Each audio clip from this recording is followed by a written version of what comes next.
Morning. I'd like to call the Tuesday, May 23rd Executive Committee meeting to order. If I can get a roll call, please.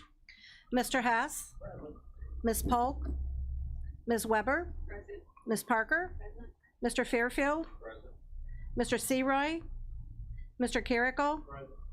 Mr. Featherling? Present. Mr. Miller? Mr. Long? Mr. Eckhoff? Mr. Hunter? Ms. Foster? Mr. Wheeler? Present. Mr. Alexander Hildebrand? Present. We have a quorum. All right. We have a quorum. No public comment here in front of me. Approval of the minutes. April 25th, 2023. Is there a motion on that? Ms. Parker, Mr. Miller, all those in favor say aye. Aye. Aye. Those opposed, same sign. Motion carries. Don't have anything under legislative. I'm sure there'll be a report next month because it's a box of chocolates down there. You don't know what you're gonna get. More to come. We're keeping an eye on a few bills. Somewhat troubling, but you know, it is what it is. You have to see if they have life, and at this point it's really difficult to tell what's going to make it through and what's not. I have to be honest. It's talking to different people in the business, so to speak. It seems like their guess is as good as yours. Yes. I got a question. What have we gotten back from our lobbyists now since what's his name had a stroke and Sure. Anything? I know that you're looking at certain bills and stuff, but what's the status of our lobbyists? The last report is that how do I put this? The bill we submitted in partnership with Tazewell that Logan was added to later was a judicial facilities fee bill. It passed the Senate subcommittee unanimously, and then a brick got put on it. It's the same bill that Kendall County passed last session. I believe Kane County had passed it 2 years before, exact same verbiage, and it was originated with Will County. It was the first county that had this bill, so just those counties could collect a judicial fee under the guidelines of the state law that says if you basically can't afford to pay, you don't have to. You know, that happened about 3 or 4 years ago where if you're below the federal poverty line, then you can petition the court and have all your fees and fines waived. So this bill would have basically let us raise money for renovations and capital project just for the courts to be used at the discretion of the chief judge. It was very non-controversial because it was not predatory. So it could still be part of a fees omnibus bill that may make it through the House. I don't really know where it's at because there's the ACLU's involved and where they weren't before. Now apparently it's a bad bill now that we're involved. That's about the only thing that I can tell you, is that it seems like we have a reputation. So we'll see. Our legislators are fighting for us on multiple levels. Thank you, sir. Yep. But it is disappointing that the same thing that was good enough for all these other counties, regardless of political affiliation, has now been denied here in Kankakee County by the same people that voted for it 5 months ago. It's interesting. So under IS, Kevin, do you have anything today?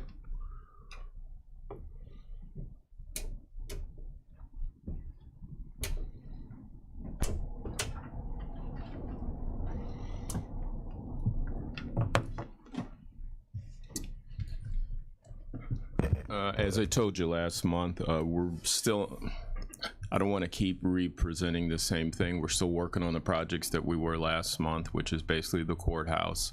And we will be doing that well into the middle of summer. Everything's, as far as an update on what Jason's doing, he says everything's going well with that. We go over it every day. The training's going really well. They're actually into the meat of the soft, I should be careful. They're still in the beginning of it, but they're actually using part of their own data to test and learn. And what he explained to me is they're on the newest version of the Tyler software. even newer than the versions that are actually out there in the wild, being that our go live time is actually next year. He believes it made sense to them to like go to what's going to be in effect, not what we're going to be replacing later. Well, that makes sense. So they're actually learning too how their newest software will run in a county. So everybody is, he said it's been a real give and take. They'll say something, how's this working? And our people may say, well, this displays this. You said it was going to do this. They'll go in and make a change based on that. So it's been, from what he's telling me, it's a very good interaction. He said mostly everything's focused on the circuit clerk. He says they've really been invested in it. The people that have been assigned to be the first ones in there, they've been really taking an active participation in it. He said Debbie's really been, the second in charge, really been on top of things as they've been going there. She's caught several things that had had them go back. So to me, I take that to be very good, that everybody's really invested on it. And he said actually, Tyler has said they may need to calm down because they're like, yeah, you're really happy because everybody's real happy. It's like, oh, all right, this is the beginning part, you know, there's still work part, you know, but at least on our end, from what Jason's saying, everybody's invested on it. Was really happy about how much better it is than what they're currently running. Again, first few months. So at some point it becomes just work again at that point. Other thing, we're working with the courthouse. That's the thing that we'll be doing well into the middle of the summer. But as Wes said at his meeting, is they asked us to put in, the judge wanted a video system. So since the jury's broken into several rooms, instead of the judges doing, their chief judge doing the same presentation in each room, he asked me to put in a similar video system than we have here. That also requires that we put in a PA system. So I had to put something together, look at the plans, devise something, and now in the last week or so, we've been installing it, and we'll give and take what we need to do that so he can sit in one place in a large room, do a presentation, and all the rooms will see it at the same time. Also, I separated so there's a PA. This isn't the weeds, so you probably don't care about that, but this is what we're actively doing. So if he's not using a video system, still the head of the jury needed to be able to do, sort of like if you were in school and somebody calls over the system to class something, well, you don't want to walk to every classroom, so she can announce juror these jurors, and not to go to 3 separate rooms, say, can you come up to the front? Well, I'm putting in that system that'll allow for that. The TVs, I think they wanted 11 TVs. We've got that in. We've got several wireless and hardwire. We've done 1,200 feet of HDMI cable and all that. So, and we've wired it for the internet. And we still have various other things going. So it's a speaker system that's going to be in each of the rooms. Dr. Polk? Oh, okay. It's exactly like this. It's well, I don't know if you care about the detail. It's a 70-volt PA system, which allows you to do as many speakers as you want to. Currently, we're going to have 2 speakers per room.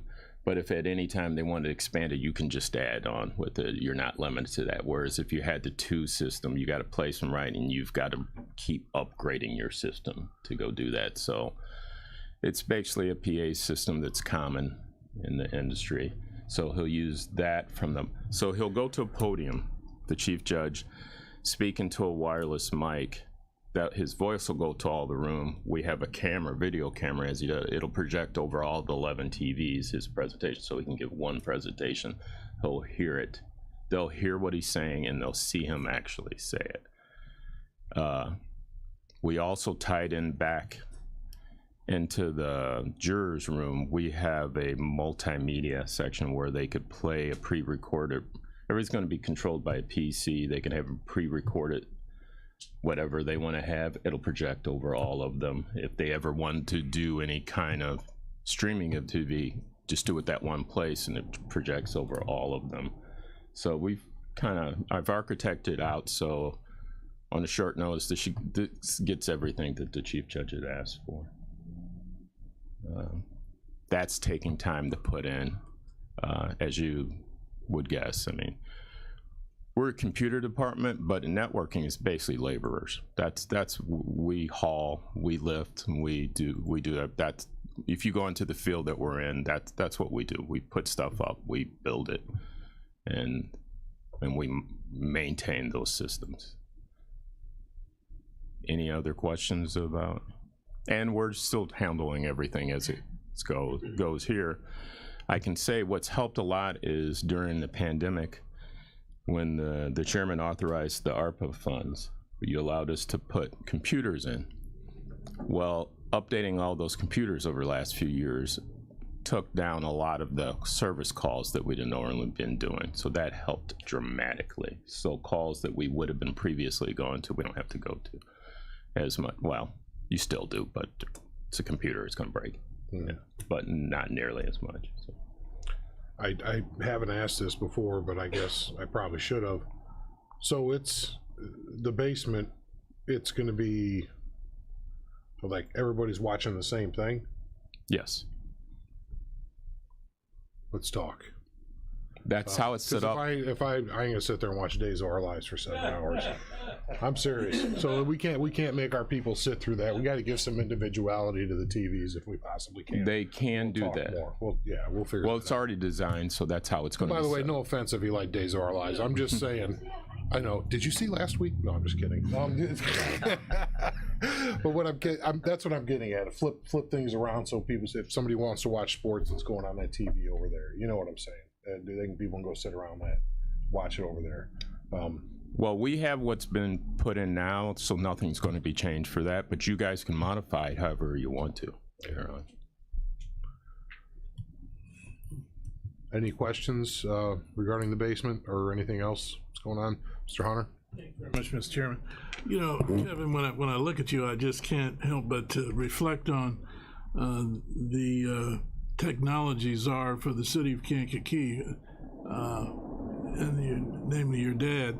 And I listen to you. Some of the stuff you're speaking to and articulating is somewhat Greek. But let me just pose a question to you. How do you keep up with all the technology that you're imparting, you know, to our systems and upgrades and building the words that you actually utilize? I mean, how do you keep up with all this stuff? Well, I was here when we switched over from the mainframe, so everything's here we put in. So I know it from the base. And from the get-go, I've always put in automation, and I've automated to the point where we can do what we need to do with the level of staffing that we traditionally have. And it's worked well. Now, where you go in the future, that's completely up to whatever you guys end up wanting to do. But I've always devised it based on making sure we can do everything that we need to do based on the resources that we have. And we always go out and take input from the departments to make sure that, all right, is this working for you? So it isn't that, all right, we're gonna go put this in. We first ask, all right, what are you looking for? And what you do, I'll devise something and they say whether or not that's working for them. And it's worked well over the years. It's never one-sided, and it's never the same year for year. Seems like it's fluid as well. It's changed many times. What we're running on now is nothing like what it was 5 years ago. 5 years prior to that, it was never like that. For me, it's basically I have a lot of experience doing it. I had experience before I came here. So this was never a learning curve for me. I was an executive before I came here.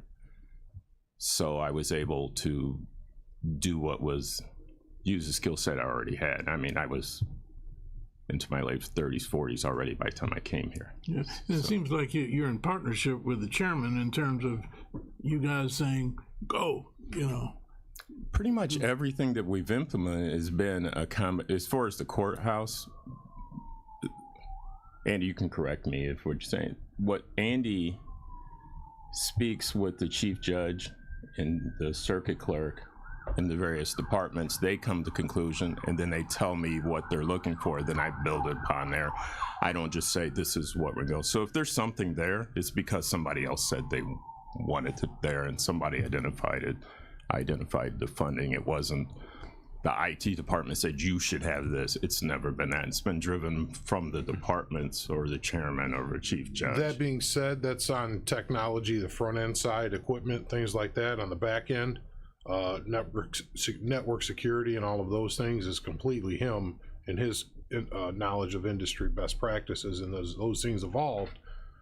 That's when he changes gear, because the criminals evolve as well. I don't know, did anybody get new emails from me yesterday? I still don't want any gas cards, so I just want to make sure if that has changed. But the whole new batch came out, you know, and Kevin's on it. But that's why our insurance carrier for cyber keeps lowering our premium. I don't have to give you my opinion. Let's go with the people who assess risk and charge you for the risk. That's how I gauge how we're doing in that department, in my opinion. So I could like him all I want, but if he was messing things up, then we'd have different conversations. We only hear good things from those that are tasked to monitor that. Yes, I appreciate that it's, Jason and I would very, very much appreciate when we hear things, but I also want to make sure that everybody's clear that we protect and we do security, but we drive it from what the needs of the departments are. We don't put out technology and say you need to adapt to us, because I being originally from the private sector, I think that's a bad model. It should always be about putting the product out or servicing the people, not you match what I think you should do. So, any other questions? We could geek out on this all day long. So this is why I said I don't think you really want to hear some of this stuff. Thanks, Kevin. All Appreciate it. Health Department, Mr. Beavis. Is there a motion to accept the monthly report from Mr. Beavis? Mr. Eckhoff, Mr. Hunter, all those in favor say aye. Aye. Thank you. So you. Good morning, everybody. So you have my report in there. What I did this month is, with the ending of the state's emergency to the pandemic on May 11th, I took generally I've been coming here and giving you updates on where we're at with all the statistics in Kankakee County. I'm going to start to back off of that, and so this is sort of a summary of everything that had occurred numbers-wise with COVID-19 since the pandemic began way back in March of 2020. So I'll just kind of go through some of these. If anyone has any particular questions regarding that, I'll touch on the first section, and then I'm going to hit on the last one a little bit. In the middle, I also talk about some of the events that the health department has been working on. We have a number of events that are coming up here in June, and over the course of the rest of the summer and fall, we are getting contacted all the time to participate in some form or fashion. So we schedule those as we can, and we'll keep you up to date on those as in future meetings. And then the third paragraph just talks about a number of the grants that we're working on. This is grant season. We've recently finished 9. We're working on a number of others. Typically we get less than 30 days in which to get those completed, and we're small but mighty in getting those done. So but going back to the COVID numbers real quick, it's kind of interesting in a way when I put it out from March 9th of 2020 to 5/11/2023. That's 3 years of all our lives. But it was 1,148 days that we were in that emergency. During that time, Kankakee County had 37,165 confirmed. That represents about 34% of the population. Those are the known cases. Those are the confirmed cases. So we know that there were a lot more people that had COVID that either did home testing or never or were asymptomatic according to the way they were tracking this back then. Ultimately, throughout the pandemic and the emergency, we've had 388 confirmed deaths. Obviously, those numbers will slowly creep up as we get more and have more. But again, this was through the emergency. I thought it was interesting. I kind of put this in there. The state has broken down by age groups the number of positive cases that were in those positive cases. You can see, the under 20, there's 20 to 29, 30 to 39. The highest cases were definitely in the younger populations. Those tended to be the least vaccinated, but they were also the last on the list to be vaccinated because this was hitting the older populations more, and so they were categorizing the older populations to be the ones vaccinated first.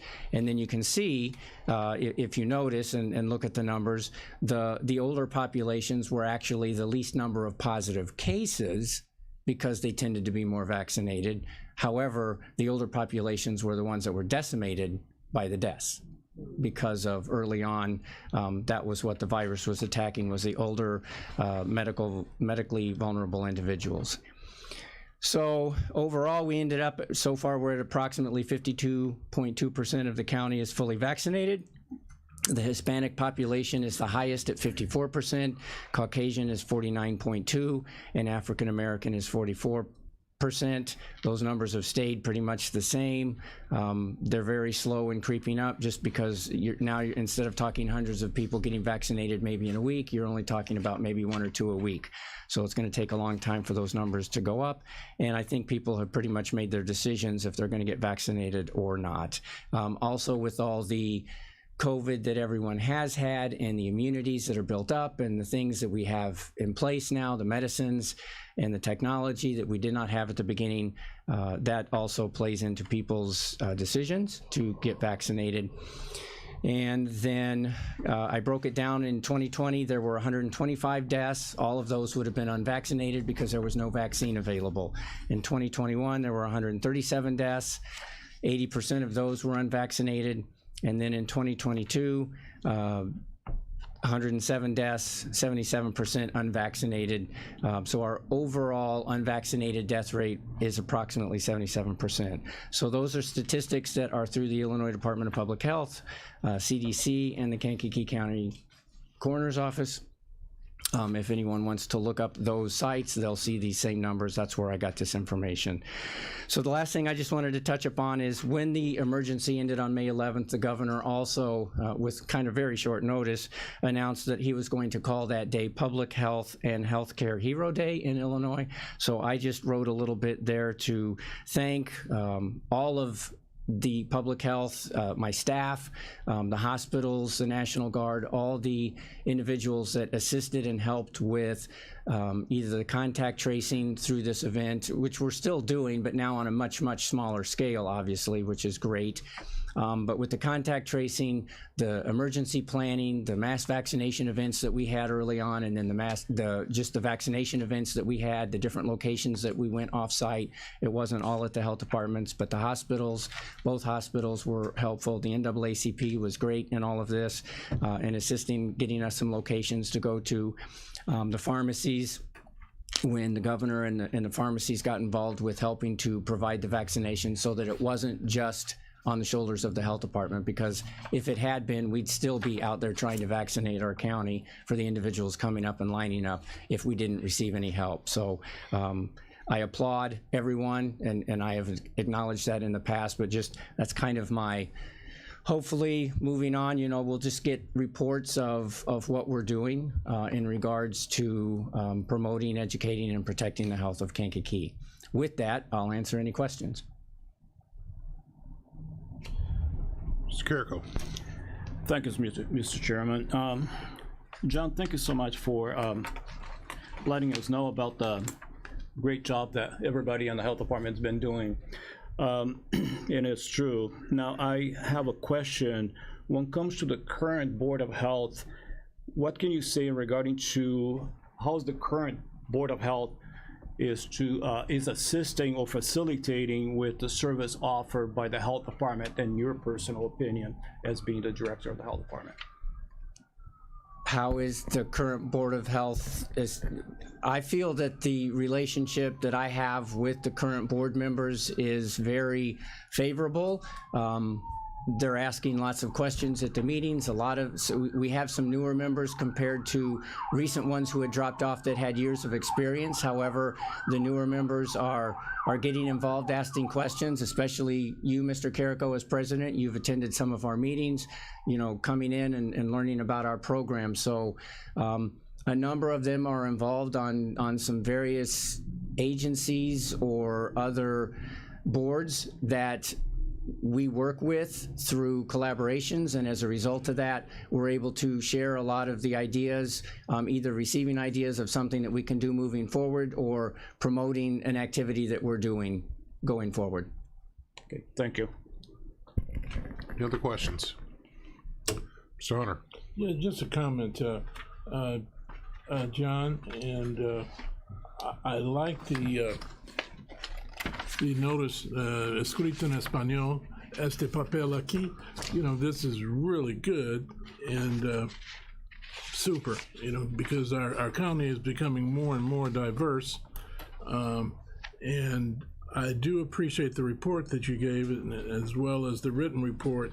And we tend to interface with the new chairman of the board. Mr. Carrico keeps us apprised of what's going on, as well as you. And also, I'd like to thank you and kudos to you for interfacing with one of the minority media outlets in terms of discussing issues of mutual interest and concern and having positive dialogue. And I, take my hat off to you, for those efforts. Thank you. Anyone else? Thanks, John. All right, thank you.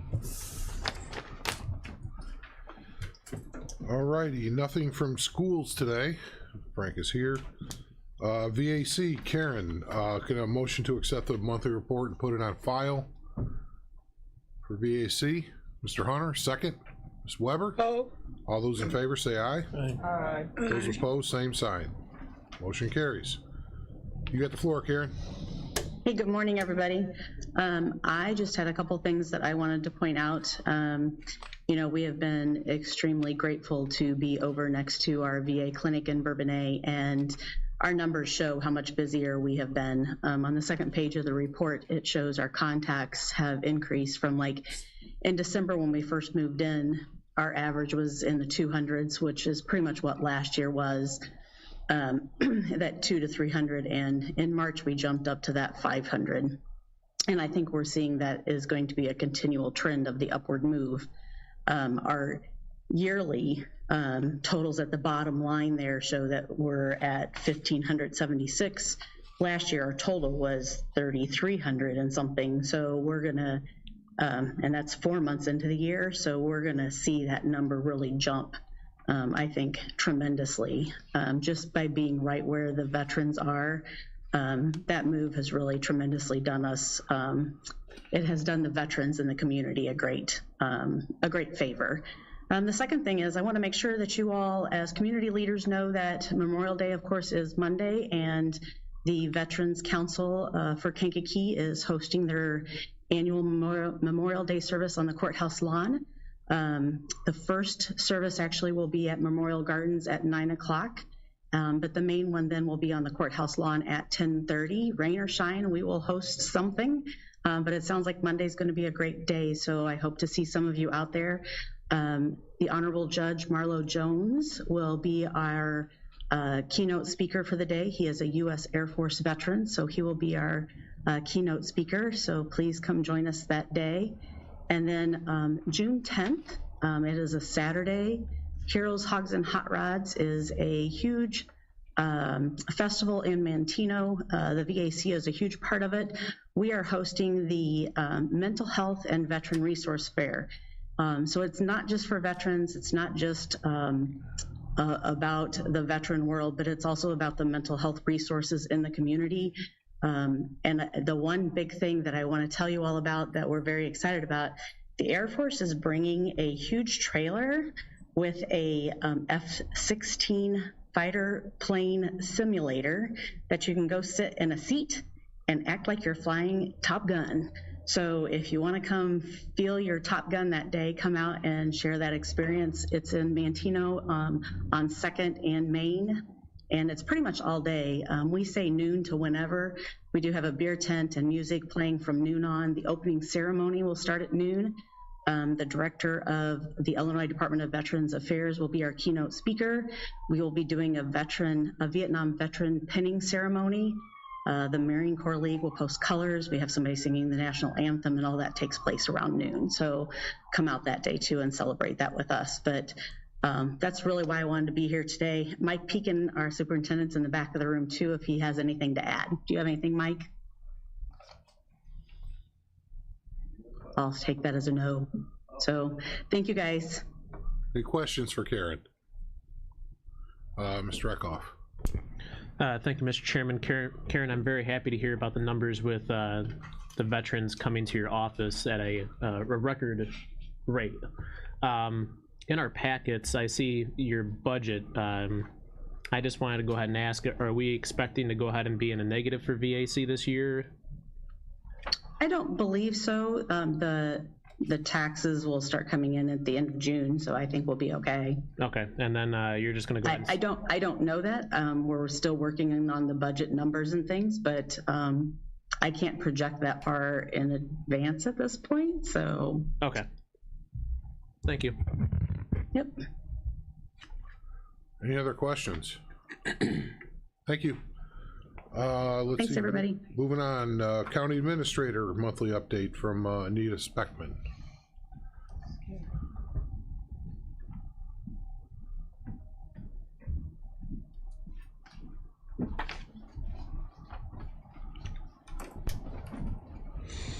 Good morning. Great news on the hiring front. We're now at 9 positions, which, if you can remember, for a long time we were up around 15, 16 a month. So we've done well at recruiting and placing people into our open positions here at the county. Those numbers do not include the Sheriff's Department, so they don't post in our regular posting, and I know there are quite a few openings out there. So but we continue to work on those issues, and it's done pretty well. Our new hire orientation was held last Wednesday. That's done monthly, and there were 9 attendees. And the collective bargaining agreements, the highway agreement was tentatively approved by the union on April 26th. That will be presented tomorrow at the Finance Committee meeting. And so at that point, the only open position or open agreement left is probation, which I'm not involved in. That Tom Latham handles that. And the next contract to expire will be in November. So I have a little break, and then we'll be back at it come the fall. Tomorrow I will be in Springfield at ICRMT. Our insurance carrier does a member conference. It lasts a day and a half. I'm only going down for day 1. The sessions I'll be attending include FMLA and ADA, discrimination, and work comp. So that'll be most of my focus tomorrow. There's a couple other things, and then several of the people that I work with from our insurance company and our legal representation will be there, so I usually spend time speaking with them as well, one-on-one. And then lastly, I will be attending, the county will be represented at Representative Haas's job fair, which will be held June 14th from 9 to noon at Knights of Columbus Hall. And there will be members of the corrections office and probation that will be there with me. And I think that's it, unless anyone has any questions. Okay. Okay. All right. Thank you. Thanks. Moving on here, appointments, reappointments. I'll read these all on the record. We can maybe get a motion to approve. reappointment of Joey Baud, Greater Moments Fire Protection District, Dwayne Hull, Otto Township Fire Protection District, Paul Grislak, Bourbonnais Township Fire Protection District, Alice Argelin, Bourbonnais Fire Protection District, Joe Kane, Board of Review, Mark Kaner to the Board of Review, Joe Swanson to the University of Illinois Extension, and Lori Gadboy to the Kankakee County Convention and Visitors Bureau. Is there a motion to combine and approve? We'll go with Dr. Polk on this one, Mr. Hess with a second, I believe. Okay. Let's see here. All those in favor say aye. Aye. Those opposed, same sign. Thank you. Motion carries. Announcing these openings. One on all of the following: McGilvery Special Drainage District, Kankakee River Valley Forest Preserve District, Cabery Area Fire Protection District, Essex Township Fire Protection District, St. Anne Fire Protection District, and the Kankakee County Board of Health for a county board member. Let's see here. 3 openings on the Board of Health for members at large, and 5 openings on the Kankakee County Ethics Commission.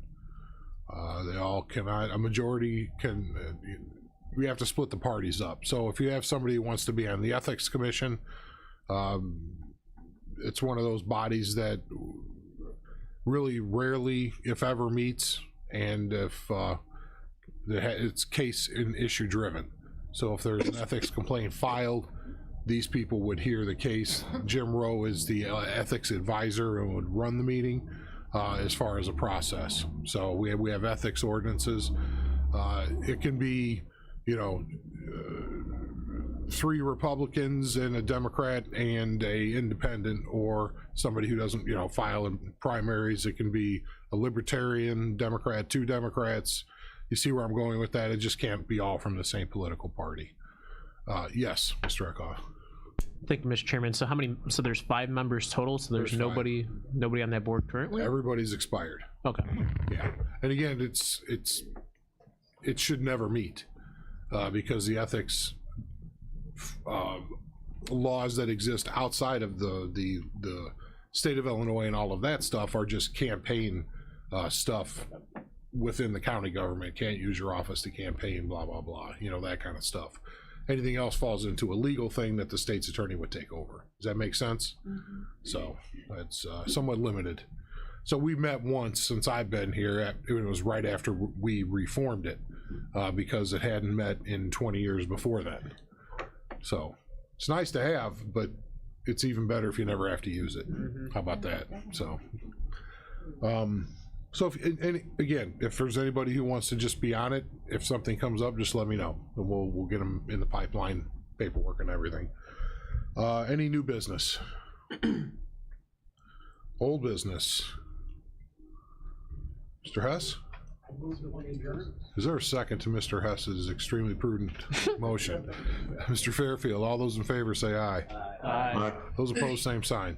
Motion carries.